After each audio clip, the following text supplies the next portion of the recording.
একদম ছোট থেকেই ঘর কোনো মেয়েটা 3 বছর বাড়ির বাইরে কাটিয়ে দিল। হাই, আমি অর্জমা, বেঙ্গলি গার্ল ইন কানাডার নতুন একটা মিনি ভ্লগে তোমাদের সবাইকে স্বাগত। বিগত 3 বছর ধরে আমি আর শাগনিক কানাডাতে থাকি।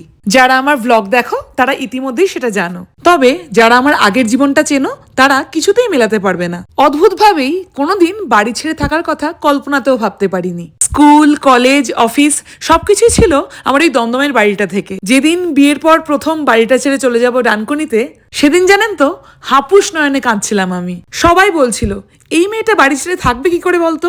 সেই মেয়েটাকে ভাগ্য নিয়ে এসে ফেললো পৃথিবীর অন্য প্রান্তে, কানাডা। এখন ওই বাড়িটার সঙ্গে যোগাযোগের একমাত্র মাধ্যম ভিডিও কল। বেশ ভালো কাটছিল ইন্ডিয়া ট্রিপটা। তারপর হঠাৎ রিয়েলাইজ করলাম আরেকটা বাড়ির জন্য মন কেমন করছে আবার। এই 3 বছরে আরেকটা ঘরের ঘরকুনো হয়ে গেছি আমি। মানুষ আসলে জলের মতো, যে পাত্রে রাখা হয় সেই পাত্রে রাখার নেয়। কি তোমারও গল্প এইটাই, তাই তো? জানি বাবা, জানি। দেখা হচ্ছে পরের ব্লগে। আজকের মতো বাই।